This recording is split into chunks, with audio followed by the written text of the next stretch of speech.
Hola chavos, vamos a hablar en esta clase de las lesiones de la articulación acromioclavicular. Vamos a hablar de las fracturas de la clavícula, fracturas de la escápula y esguinces acromioclaviculares. Pues sin más por el momento, comenzamos. Primero vamos a hablar de fracturas de clavícula. Esta clase ya la habíamos visto, si mal no recuerdo, en la clase de rehabilitación en traumatología y reumatología, pero le hice unas pequeñas correcciones. Vamos a comenzar. Primero vamos a clasificar las fracturas de clavícula en tres grupos: los del tercio medio, los del tercio interno y los del tercio externo. El grupo 1 son las fracturas de tercio medio, donde generalmente el mejor tratamiento es el cabestrillo y muy rara vez afecta el sistema neurovascular. Recuerden que debajo de la clavícula pasa la arteria subclavia y también pasa parte del plexo braquial entre la clavícula y los escalenos, ¿sí? Entonces, pues esta es de las que menos lata da, a menos que esté muy desplazada. Ahora, el segundo grupo son las fracturas del tercio externo. Estas suelen ser las que más lata dan. La tipo 1 son fracturas que tienen mínimo desplazamiento.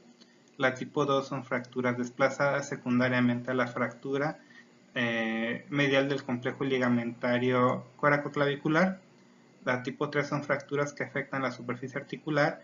La tipo 4 son fracturas que tienen los ligamentos intactos al periósteo, pero hay un desplazamiento del fragmento proximal. Y la tipo 5 son fracturas con minuta. Ahora, de estas fracturas de tercio externo, también hay una clasificación de NIR, que muchas veces se sigue utilizando más actualmente, ¿sí? También esta clasificación de NIR es únicamente para fracturas del tercio externo, donde la fractura tipo 1 es una fractura que es lateral aquí a los ligamentos coracoclaviculares y por lo tanto es una fractura estable porque los ligamentos coracoclaviculares siguen manteniendo la clavícula en su lugar. La tipo 2 es una fractura que es medial a los ligamentos coracoclaviculares. Esto es lateral y acá es medial. Entonces aquí tenemos los ligamentos coracoclaviculares intactos, ¿sí? En la tipo 2A. Y dice aquí, en la tipo 2 es una fractura medial a los ligamentos coracoclaviculares, estos manteniéndose intactos. También la articulación acromioclavicular distal, o sea, esta parte sigue intacta, pero separadas por los ligamentos coracoclaviculares. Se asocian a mayor riesgo de pseudoartrosis. Ese es el fragmento que queda libre. Ahora, en la tipo 2B vamos a ver que es una fractura que lesionó uno de los ligamentos coracoclaviculares y que está entre ellos. Aquí en este caso lesionó al ligamento conoide y es una fractura del tercio externo que está entre el ligamento conoide y el ligamento trapezoide. Y la tipo 3 es una fractura que afecta la superficie articular, ¿sí? Recuerden que cualquier fractura que afecta a la articulación pues nos va a llevar a un riesgo mayor de artrosis. Y también cuando son muy grandes este tipo de fracturas se asocian a una mayor lesión ligamentaria, sobre todo de los ligamentos acromioclaviculares. Miren, aquí estamos viendo algunos ejemplos de fractura de tercio externo de la clavícula, donde miren, aquí esta es una fractura que parece una tipo 2 y aquí ya está con su plaquita, donde inclusive como había esguince de la articulación acromioclavicular estaba muy separada, aquí tuvieron que juntarlas con la plaquita, ya que esto que ven aquí son las grapas que le pusieron en la piel. Aquí esta es una fractura de tercio lateral o distal de la clavícula, con una rotura del ligamento, de los ligamentos coracoclaviculares, ¿sí? Esto va a hacer que hay un desplazamiento medial de la fractura que produce un resalte de la piel. Y luego tenemos las fracturas de tercio interno, o sea, cercanas a la articulación externo-clavicular, donde aquí hay una tipo 1 que es una fractura mínimamente desplazada, la tipo 2 es una fractura desplazada, la tipo 3 es una fractura intraarticular, La tipo 4 es una fractura con separación epifisiaria, o sea que la epífisis se separa, y la tipo 5 es una fractura con minuta. Esa es la forma en que se clasifican las fracturas de clavícula, a grandes rasgos en tercio externo, en tercio medio y en tercio interno, y las de tercio externo a su vez se pueden subclasificar en la clasificación de NIR, que es una de las más utilizadas. Ahora, ¿cómo se lesionan este tipo de pacientes? Casi siempre por una caída o algún golpe seco directo sobre el hombro, donde esta clavícula se va a doblar y se va a romper haciendo fulcro sobre la primera costilla. Háganse cuenta, tienen la clavícula apoyada en la primera costilla, llega el chingadazo y se parte al golpearse con la primera costilla. Como aquí hay un ejemplo. La cambio Cori. Arriba Sossenblay. De lesión de la lesión de a Carlos Sánchez. Gana el tipo de golpe que se hizo. Y cuando River se pone el mano a mano por afuera. En el momento piensan que está fingiendo. Por afuera del Almeida. Pero gana el tipo de golpe River que le se hace caso pocas veces. Cuando fue por Keco Villalba, generó la acusación de González, por ejemplo. Y ahora una falta. Atención el hombro derecho de Sánchez. La cambio Cori.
Los objetivos del tratamiento es una buena alineación tanto en el plano antero-posterior como en el plano lateral, lograr una buena estabilidad, ya sea con una inmovilización con cabestrillo o si se ocupa con una cirugía. También establecer, mejorar los arcos de movilidad, tratando de hacer que sean normales, ya los conocen ustedes, abducción y flexión de 180 grados, extensión de 60, aducción de 45, rotaciones de 70 a 80 grados, y si no se puede, pues lograr los arcos funcionales para que el paciente pueda realizar sus actividades recreacionales, vacacionales, deportivas y sus actividades de la vida diaria humana. El tiempo de consolidación de las fracturas de clavícula varía entre 6 a 12 semanas dependiendo del desplazamiento y la rotura de los ligamentos que haya tenido el paciente. El tiempo previsto de rehabilitación es de 10 a 12 semanas. Los arcos de movimiento funcional ustedes ya los conocen también. Para la abducción del hombro se ocupan por lo menos 120 grados. Para la aducción 30 grados. La flexión del hombro de 120 grados. Elevación o extensión del hombro de 40 grados. Rotación interna con el brazo en su sitio de 30 grados. Y con el brazo en abducción, rotación interna de 50 grados, la externa con el codo pegado al cuerpo de 45 grados y la rotación externa con el brazo abducido a 90 grados de 50 grados. El método de tratamiento para las fracturas de clavícula, cuando son no desplazadas y no hay compromiso neurovascular y se logra una buena estabilidad con tratamiento conservador, el método más utilizado es el cabestrillo, que funciona como un sistema de distribución de cargas, por lo tanto, su consolidación es secundaria y forma callo óseo. Las indicaciones de este tratamiento, ya les había comentado, es el de mayor elección para la mayoría de las fracturas de clavícula, sobre todo en fracturas no complicadas y no desplazadas, donde no hay compromiso neurovascular. Cuando está una fractura más complicada que no puede ser tratada con tratamiento conservador, se hace una reducción abierta con fijación interna, donde generalmente se pone alguna placa o un tornillo, ¿sí? O como lo ven en este tipo de casos, se puso un clavo de Kirchner con un alambrito para mantener la estabilidad de esa articulación. Normalmente las placas y tornillos nos dan una consolidación primaria, donde no se forma callo óseo.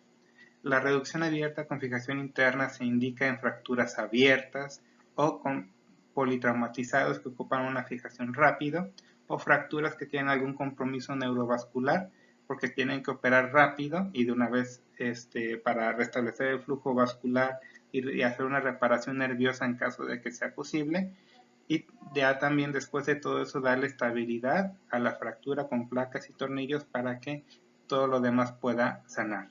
Y también en fracturas desplazadas.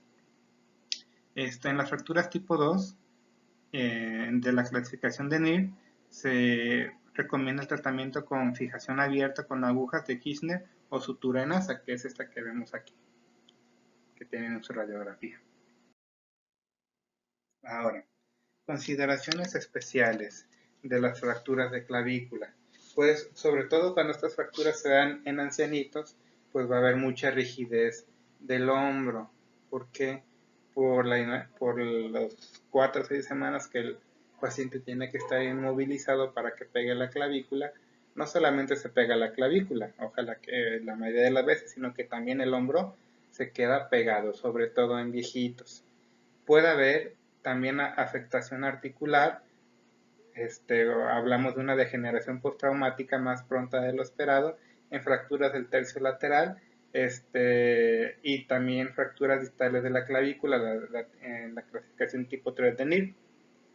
Puede haber una falta de consolidación o un retraso de la consolidación, sobre todo en fracturas desplazadas, y que en ese desplazamiento algún tejido se metió entre ambos fragmentos óseos, como un tercero en discordia, por decirlo así, y eso no va a dejar que la fractura pegue. Esto donde más se da con mayor frecuencia son en las fracturas de tercio medio. Otra consideración especial es que puede haber una deformidad o una consolidación defectuosa si no se tuvo el reposo adecuado, y sobre todo esto se da cuando se hacen manejos cerrados, y a veces si es mucha la molestia cosmética o hay algún acortamiento o alguna afectación de la función del miembro superior, pues tienen que acabar operando. Cuando hacen alguna consolidación defectuosa, ¿sí?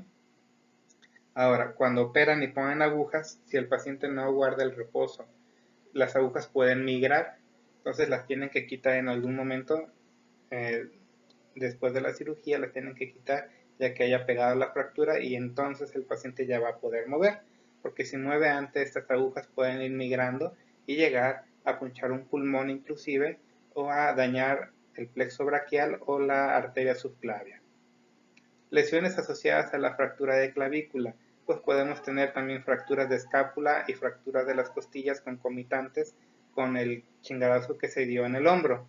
También se puede valorar y descartar un esguince de la articulación acromioclavicular y esternoclavicular. Y el neumotórax es cuando ya sea la fractura de la clavícula se desplazó y ponchó un pulmón, puedes tener un neumotórax.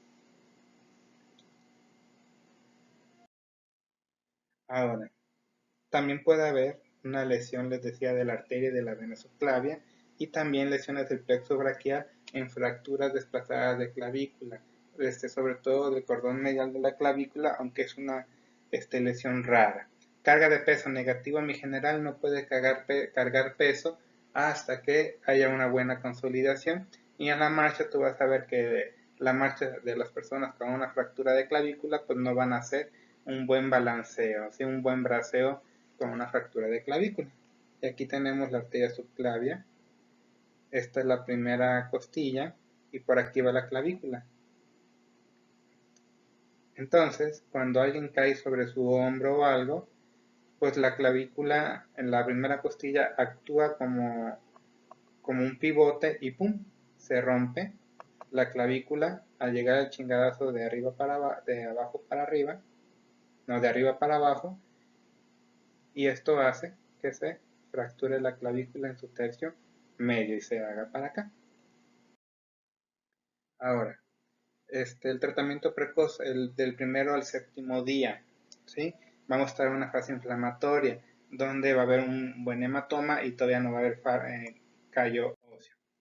En los primeros 7 días, sobre todo en el día 1, cuando el paciente vaya a urgencias, es importante que una vez hecho el diagnóstico de la fractura de clavícula, ya sea clínico o radiológico, no se les olvide explorar la sensibilidad y movilidad de toda la extremidad superior, porque hay que descartar cualquier tipo de lesión neurológica, sobre todo del cordón medial, pero cualquier parte del plexo braquial puede ser afectado. Y también descartar que haya cualquier tipo de compromiso vascular en todo el miembro superior, ¿sí?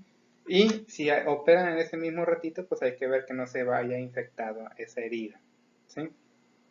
Lo que el paciente puede hacer es algo de rotación interna y aducción, como movimientos en los primeros 7 días. Hay que evitar el edema excesivo dentro de lo posible con masoterapia, o tratando o con técnicas de drenaje, con elevación dentro de lo posible por algunos segundos, ¿sí?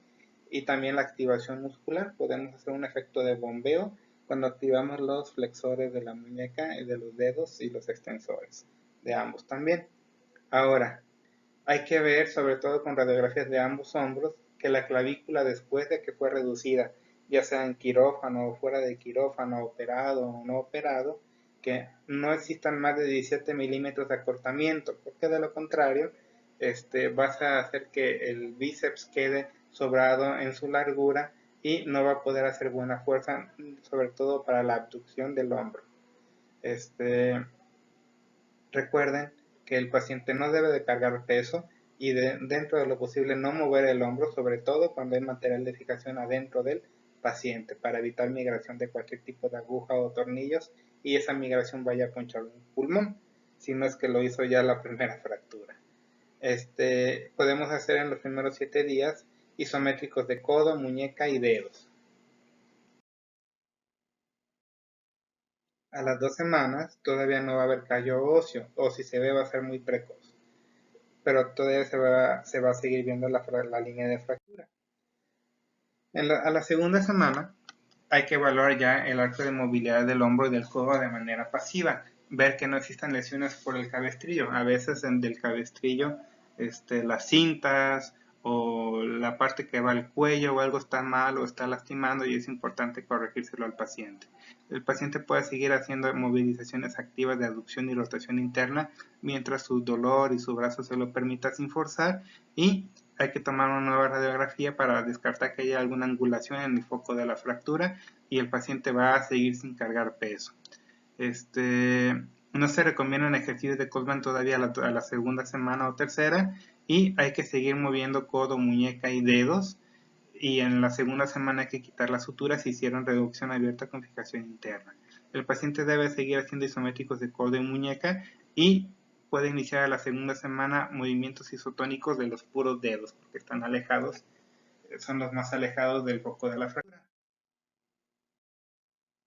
A la cuarta, sexta semana ya puede verse algo de callo óseo y la línea de fractura va a ser menos visible, o sea que ya se va a estar reparando. En esa ya estamos en la etapa de reparación, donde se está formando un nuevo hueso laminar en el sitio de la fractura, ¿sí? Recuerden que cualquier fractura que se está reparando no tolera mucha rotación. En este caso puede tolerar bien la rotación interna, pero no así la rotación externa del hombro. De la cuarta a la sexta semana, después de la fractura o el tratamiento quirúrgico, si ya hay callo y está estable, hay que tomar nueva radiografía y ver si se retira el cabestrillo. También hay que descartar que el callo óseo formado no sea muy grande, no queda muy grande a pesar del tamaño pequeño de la clavícula, y que esta gordura o esta grandura del callo óseo no vaya a apachurrar algún nervio o algún vaso. A la cuarta semana les decía que es importante ver la estabilidad del sitio de la fractura, ver que no haya edema, que no haya movilidad, el signo de la tecla en la clavícula, y que no haya demasiado dolor, que sea un dolor esperado y tolerable.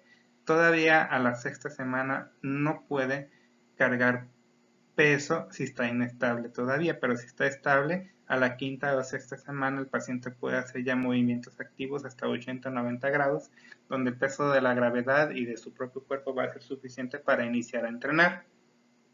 Ya cuando vayamos llegando al final de la sexta semana de tratamiento postquirúrgico o post el tratamiento, iniciamos con fortalecimiento del manguito de los rotadores, y siempre cuando el paciente se vista se pone la camisa primero metiendo la mano mala y se la quita primero quitándose por la mano buena, ¿sí?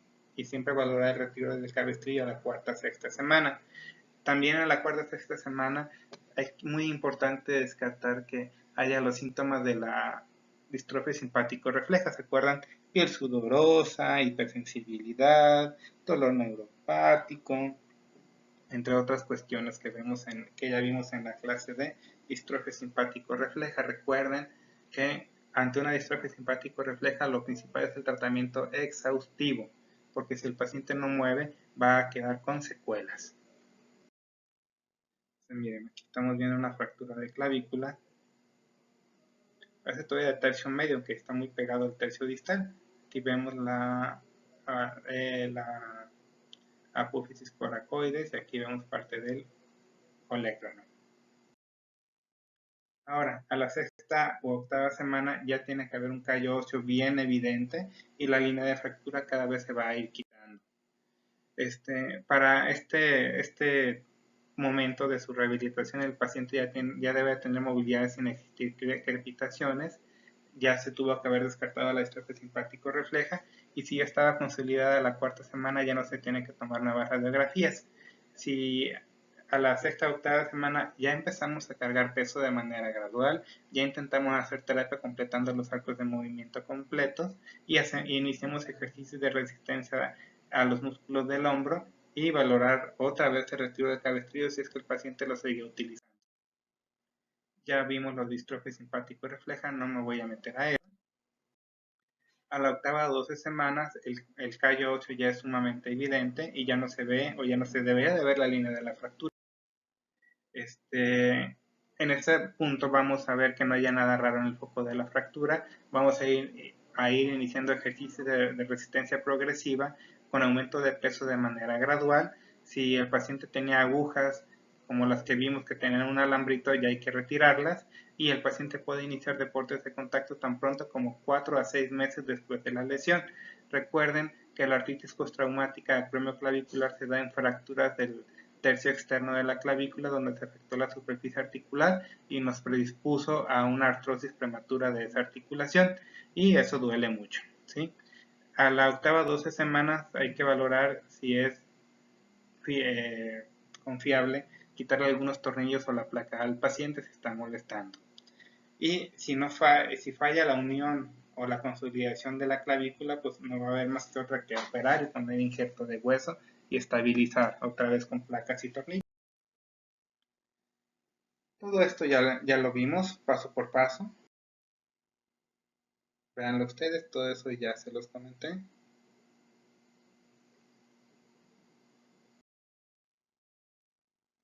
Ahora nos vamos a las fracturas de la escápula.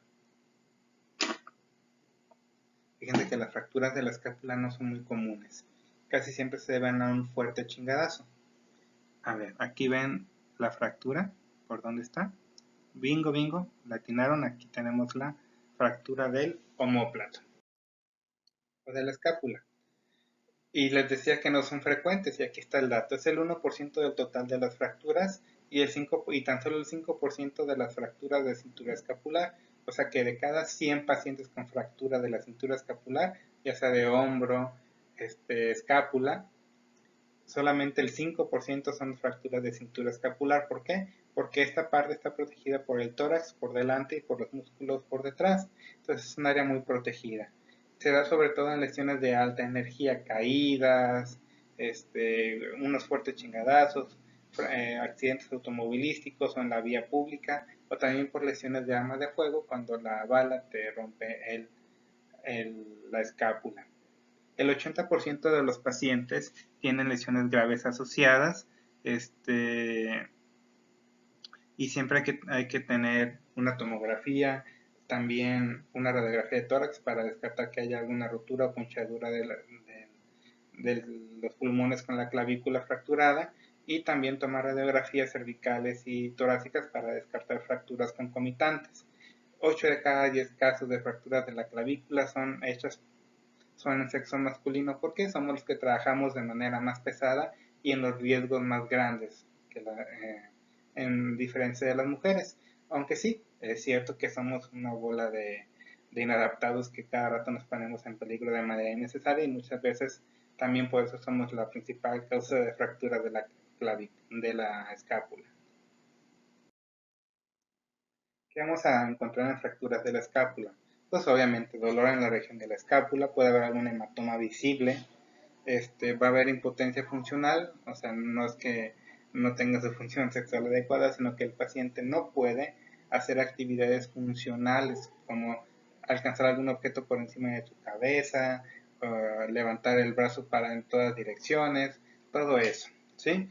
Y cuando además de la fractura de la escápula, también se fractura el cuello quirúrgico del húmero, esto nos da una deformidad llamada en pseudocharretera, porque es como si estuviera luxado el hombro, pero en sí no lo está.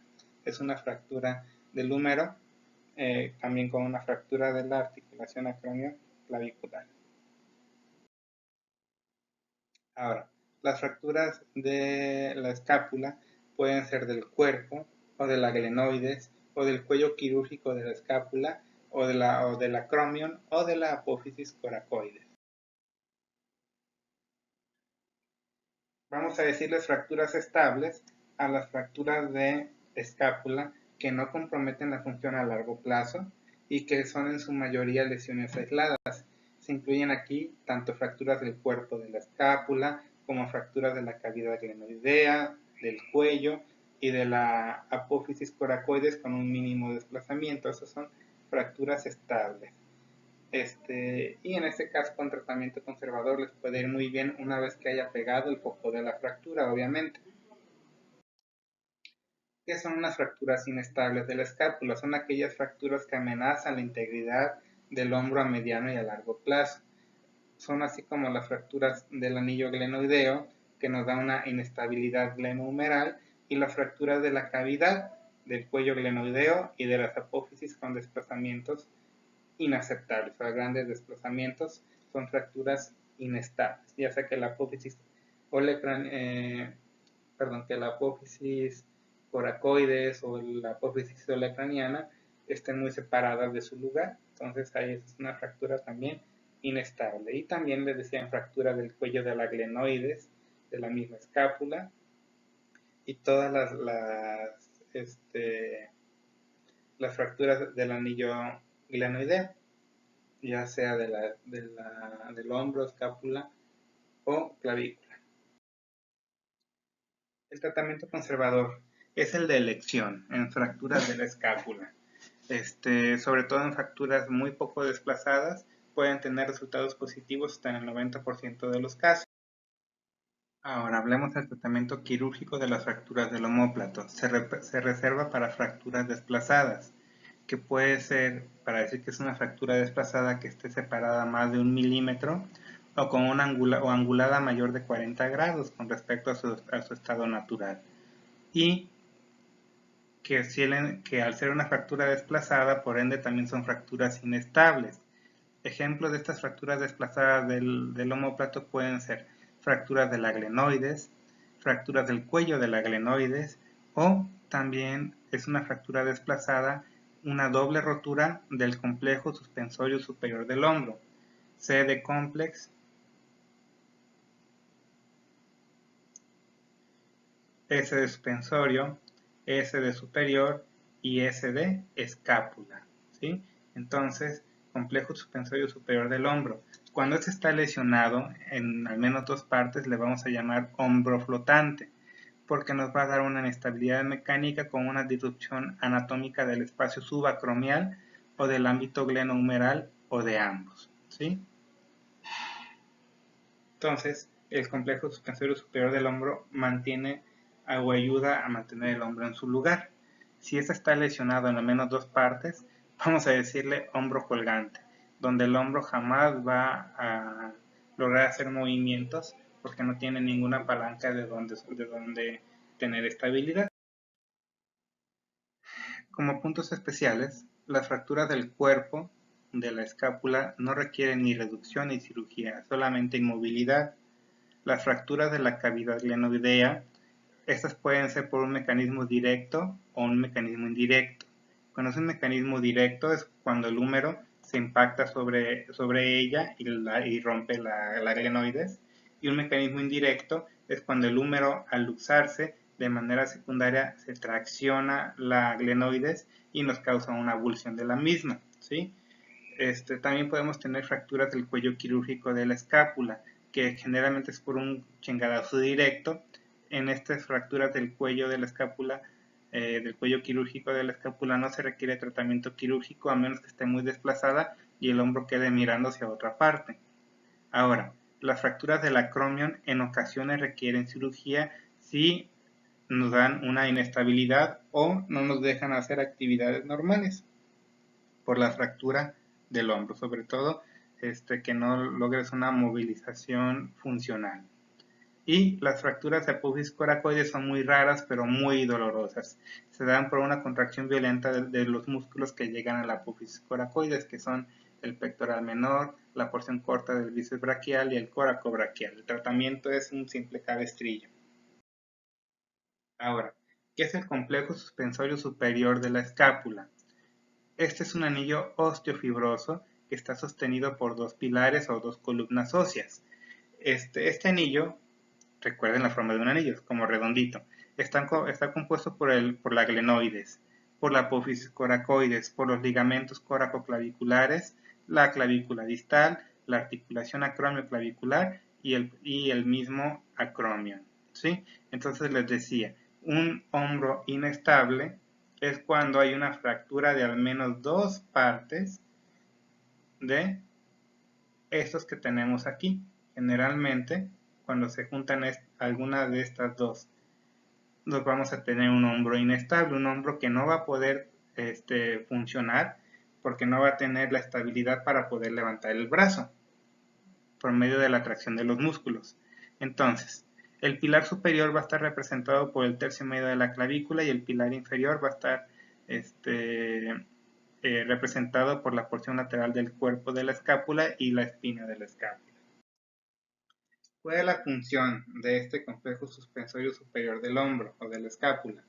Que su función es mantener una relación estable de la escápula y del miembro superior respecto al esqueleto axial, o sea, respecto al tronco, al tórax, permitiendo así una limitada movilidad a través de la articulación acromioclavicular y ligamentos coracoclaviculares. Por otra parte, es un importante núcleo de inserción para numerosas estructuras musculares y tendinosas. Y cuando el complejo suspensorio superior de la escápula se rompe en dos o más partes, nos va a afectar la estabilidad del hombro. El tratamiento. El 90% de las fracturas de la escápula no son quirúrgicas y basta con usar un cabestrillo por 4 semanas. Obviamente, ya que pegó la escápula, o bueno, desde antes de que pegue la escápula se pueden hacer algunas cosas. En la primera etapa del programa de terapia física, vamos a dividirlas del día de la lesión a las 2 semanas y de las 2 semanas a las 4 semanas, ¿sí? Es muy importante las primeras 2 semanas una inmovilización total con soporte ortopédico en las fracturas de la escápula. De la segunda a la cuarta semana se quita ese soporte rígido y se pone un soporte de quitapón, de poner y quitar. Y se empiezan a hacer ejercicios pendulares y también movilización pasiva progresiva. En la segunda etapa, que es a partir del mes, ya iniciamos con movimientos activos antigravitatorios de manera progresiva y movilidad pasiva total. Y en la tercera etapa, de las 8 a las 12 semanas, buscar una movilidad activa total y mejorar la fuerza y la potencia muscular. Ahora, ya para terminar, el último tema del día, vamos a hablar de esguinces y luxaciones acromioclaviculares, que son muy comunes. Estas esguinces y luxaciones de la articulación acromioclavicular se dan sobre todo en actividades deportivas, por golpes superiores o laterales al hombro o por caídas con el brazo extendido, ¿sí? Aquí tenemos las lesiones acromioclaviculares, dice, con el inciso A, este de aquí. Aquí tenemos un hombro normal, mostrando la articulación acromioclavicular. También la apófisis coracoides, que es un punto de fijación de los ligamentos coracoacromiales, ¿sí? El inciso B, o la figura B, dice que les indica un traumatismo, aquí con la letra T. Llega un traumatismo directo sobre la articulación acromioclavicular y no va a alcanzar a romper los ligamentos, pero la escápula puede quedar con una rotación hacia abajo después de ese traumatismo. Y ya en el inciso C, un traumatismo lo suficientemente fuerte te va a dar una rotura de los ligamentos coracoclaviculares, ¿sí? Y puede que haya también inclusive una fractura del tercio externo de la clavícula, al pegar contra la primera costilla. Aquí sirve como de fulcro y esta parte se puede romper inclusive, ¿sí? Y obviamente todos los ligamentos también van a estar desgarrados. Normalmente un golpe en la cintura escapular o en el hombro nos va a dar síntomas o va a hacer que la escápula se mueva hacia abajo hasta que la clavícula choca contra la caja costal y no puede moverse más. O sea, en un golpe la escápula baja y al bajarse se lleva por medio de la articulación acromioclavicular también la clavícula hacia abajo, y esta clavícula hacia abajo es cuando pega en la primera costilla y se da la ruptura en el tercio externo de la clavícula casi siempre. Entonces, en consecuencia, la mayor parte de la tensión la va a soportar la articulación acromioclavicular, lo que puede favorecer este desgarro de las fibras de la cápsula y de los ligamentos que rodean a la cápsula de la articulación acromioclavicular, y nos va a dar una separación o una lesión de torcedura y esguince, en donde se conservan algunas fibras adecuadas dentro de la escápula, entre otros. Entonces, el diagnóstico de la clínica del esguince. Primeramente hay un antecedente de un chingadazo. Eso no pasa por obra y gracia del Espíritu Santo. Vamos a encontrar dolor e hipersensibilidad en la articulación acromioclavicular. La elevación y circunducción de la escápula que nos va a dar, o que se da sin movimiento glenohumeral, nos van a provocar dolor en la articulación acromioclavicular. También en este tipo de lesiones de esguinces acromioclaviculares, si hacemos una abducción horizontal, nos puede dar dolor, y hay un signo que se llama del hombro indicador, donde el acromio se va a situar debajo de la escápula, y eso nos va a hablar de luxación de la articulación acromioclavicular. ¿Cómo vamos a clasificarla? Pues aquí tenemos la clasificación de los esguinces acromioclaviculares. Primero tenemos la clasificación de Rodwood, que es la más importante, donde nos dice que hay un tipo 1, donde es un accidente no trascendental, va a haber dolor, pero no va a haber deformidad, y los ligamentos acromioclaviculares y coracoclaviculares van a estar rotos. No van a estar rotos, más bien dicho. Solo van a estar esguinzados, un poquito estirados, pero no van a estar rotos. Ahora, en la clasificación de Rodwood tipo 2 de esguinces de la articulación acromioclavicular, ya va a haber rotura de la articulación, va a estar separado, ¿sí? Donde la articulación acromioclavicular es más ancha a causa de la rotura, ¿sí? Dice ahí que tiene que ser mayor a 4 milímetros o 40% respecto al lado contralateral para decir que está esguinzado en una Rodwood tipo 2. Los ligamentos coracoclaviculares van a estar torcidos pero no rotos, con el espacio acromioclavicular normal, contralateral. La aplicación de una fuerza descendente puede romper el ligamento acromioclavicular, pero no el coraco acromial. En la clasificación de Rothwood tipo 3 va a haber rotura de los ligamentos coracoacromiales y acromioclaviculares, con un desplazamiento inferior del hombro, y vamos a ver que el espacio coracoclavicular es un 25 a 100% del tamaño respecto al hombro normal, o bien separado al aplicar peso al menos 4 milímetros. La clasificación de Rothwood tipo 4 es cuando la clavícula se desplaza posteriormente a través de las fibras del trapecio. Esto nos va a dar rotura de los ligamentos acromioclaviculares y coracoclaviculares, así como el desprendimiento del deltoides y del trapecio de la clavícula en la Rothwood tipo 4, por el desplazamiento que tuvo. Ahora, la Rothwood tipo 5 es una separación vertical de la clavícula respecto a la escápula, que es hasta un 300% respecto al hombro normal. Y la Rothwood tipo 6 es una luxación inferior de la clavícula por debajo de la apófisis coracoides. Miren, aquí la clavícula se luxó y quedó debajo de la apófisis coracoides, tapando aquí, quedan también debajo del coracobíceps, del coracobraquial, de la porción corta del bíceps braquial. Ahora, ¿qué nos puede dar este tipo de patología? Pues cambios artríticos postraumáticos de la articulación, donde vamos a encontrar dolor, hipersensibilidad sobre la articulación acromioclavicular, sobre todo en la abducción mayor de 90 grados, o las actividades supracraneales. Podemos tener agravamiento del dolor e hipersensibilidad con una crepitación al elevar el hombro y en la circunducción y en la movilización anteroposterior.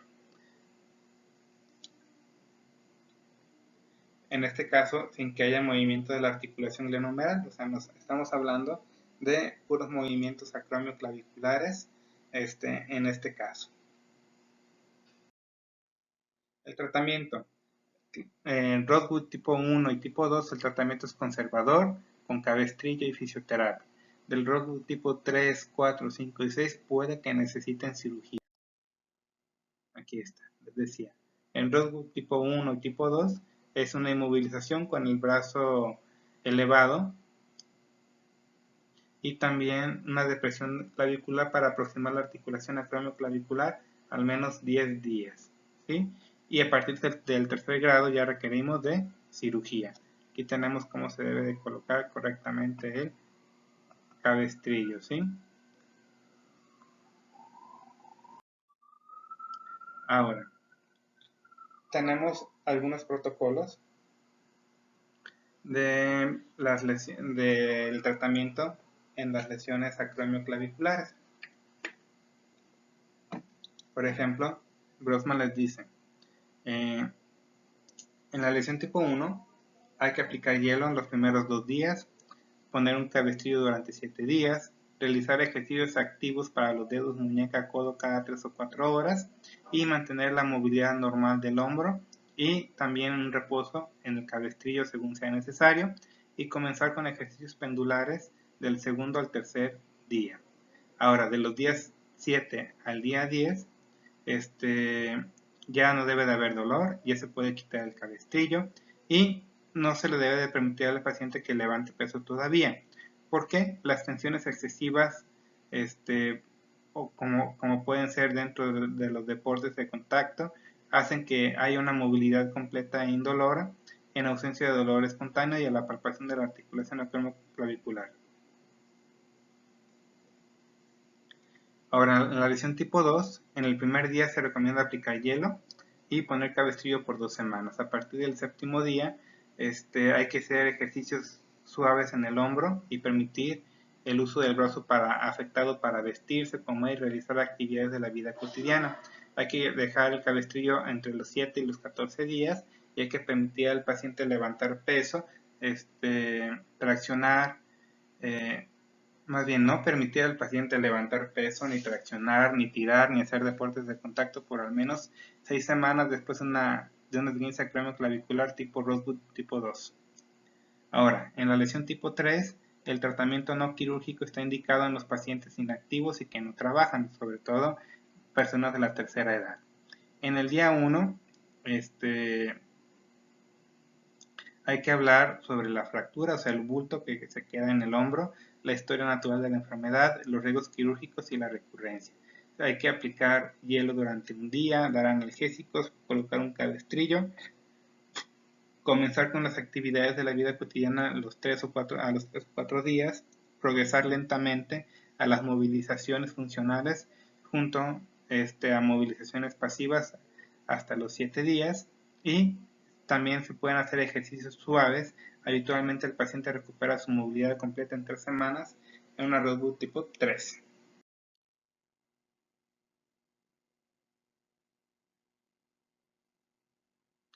Ahora,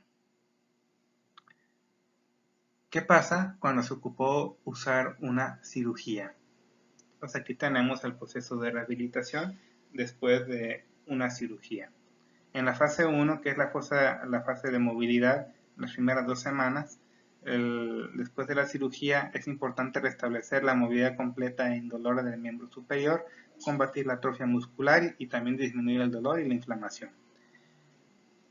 Con ejercicios de movilidad, sobre todo con una barra en T, ejercicios activos asistidos en flexión, en rotación externa e interna, llegando o iniciando en 0 grados y luego progresar a 45 grados y luego a 90 grados de abducción. También podemos utilizar flexión con poleas, ejercicios pendulares y autoestiramientos capsulares. Y aquí es muy importante limitar la abducción y la aducción horizontal. También podemos hacer ya ejercicios de fortalecimiento con isométricos y sobre todo en rotación externa, interna, abducción, extensión y activando bíceps y tríceps. Es muy importante no hacerlo contra resistencia, sino lo que el paciente pueda hacer. Y para disminuir el dolor y la inflamación, pues hay que dar antiinflamatorios. Ahora, en la fase 2, que es de la segunda semana a la 8ª semana, los criterios para pasar a la etapa 2 es una movilidad completa e indolora del paciente, con mínimo dolor espontáneo y a la palpación. La articulación acromioclavicular debe estar estable en la exploración física y debe tener buenas pruebas musculares manuales de rotación externa e interna y abducción. Al menos una fuerza de 4 de 5. Los objetivos de la fase 2 después de una cirugía es recuperar y mejorar la fuerza muscular, normalizar la artrocinemática, que después vamos a ver eso, y mejorar el control neuromuscular del complejo del hombro. Ahora, vamos a iniciar aquí después de 3 semanas de reposo, o sea, después de la cirugía se recomiendan 3 semanas de reposo. Vamos a iniciar en la semana 3 con ejercicios de movilidad, continuar con los ejercicios activos asistidos en la barra en T y continuar con los estiramientos de la cápsula. Y para reforzar hay que fortalecer la abducción del hombro, la extensión del hombro, la rotación externa del hombro, el bíceps y el tríceps y la musculatura de la escápula, ¿sí? Pero no hay que hacerlo contra resistencia porque aún el paciente no está listo para eso. Podemos iniciar ejercicios de FNP para mejorar el control neuromuscular y el ritmo escápulo-humeral. Y para controlar el dolor hay que hacer uso de hielo, calor, según sea necesario, y si no, pues antiinflamatorios. Ahora, a partir de la 6ª semana, vamos a agregar que vamos a seguir con los autoestiramientos. Hay que seguir reforzamiento de los músculos abductores, flexores y rotadores internos y externos, abductores y aductores y rotadores internos y externos de los hombros a partir de la 6ª semana. Se recomienda iniciar con una flexión suave del hombro contra resistencia, luego ya ir introduciendo los demás ejercicios de resistencia de la extremidad superior, siempre iniciar con una ligera carga de peso y después ir progresando a ejercicios isotónicos contra una resistencia. Es muy importante que no deben de realizarse ejercicios tipo prensa del hombro, como se le conoce como shoulder press o press en el banco o tabla pectoral, o sea que no hagamos ¿cómo se llaman? Lagartijas todavía, porque es muy pronto para hacer lagartijas después de una cirugía de la articulación acromioclavicular. 6 semanas es poco todavía. Ahora ya, en la fase 3, que ya es de reforzar, que es de la semana de la 8 a la 16 después de una cirugía de la articulación acromioclavicular. Para progresar a la fase 3 tenemos que tener una movilidad completa e indolora, sin dolor, y con un 70% de la fuerza respecto al lado contrario. Los objetivos de la fase 3 es mejorar la fuerza, la potencia y la resistencia, mejorar el control neuromuscular y la estabilidad de la articulación acromioclavicular y preparar al deportista para hacer movimientos supracraneales. Aquí ya nada más nos vamos a enfrentar a ejercicios de reforzamiento. Por ejemplo, ejercicios suaves tipo prensa del hombro o prensa en el banco, y progresar lentamente con los pesos. Después vamos a continuar con los ejercicios de resistencia para abducción del hombro, rotación externa e interna, flexión del hombro, del dorsal ancho y del bíceps y tríceps. Vamos a iniciar también ejercicios de FNP con gomas elásticas para mejorar la propiocepción y el movimiento y el ritmo escapulohumeral que se puede haber perdido. Iniciar, fíjense bien, hasta después de la octava o sexta semana con ejercicios de rotación externa y rotación interna con el codo abducido de 90 grados. Hay que seguir fortaleciendo los músculos de la escápula, tanto abductores, aductores, elevadores y depresores de la escápula. Para mejorar el control neuromuscular de las articulaciones glenohumeral y escapulotorácica se recomiendan ejercicios de estabilización rítmica del hombro, que incluyen flex-extensión del hombro, rotación externa e interna del hombro, abducción-aducción del hombro, patrones D2 de facilitación neuromuscular propioceptiva, también la aducción y abducción de la escápula, elevación y descenso de la escápula, y después progresar a ejercicios pliométricos con la extremidad superior. Ya en la semana 4, que va hasta la semana 16, vamos a pasar a esta etapa 4 cuando tengamos una movilidad completa e indolora del hombro, sin dolor, a la palpación, con pruebas isocinéticas que satisfacen los criterios de progresión de fuerza derecha versus izquierda, o afectado contra no afectado, de flexión, extensión, aducción del hombro al menos de un 80-90%, y una exploración clínica satisfactoria. El objetivo de la última etapa de rehabilitación es aumentar progresivamente las actividades para preparar al paciente o deportista para retornar a su trabajo funcional, y hacemos ejercicios ya de su programa deportivo de acuerdo al deporte que realice, y también continuar con todos los ejercicios mencionados para la fase 3. Y ya ir progresando poco a poco con ejercicios de resistencia y estiramientos. Y bueno, por mi parte es todo de momento. Ojalá les haya agradado la clase, y si no, al menos que la hayan entendido. Veanla varias veces para que no se les pase ningún detalle. Cuídense mucho. Chao.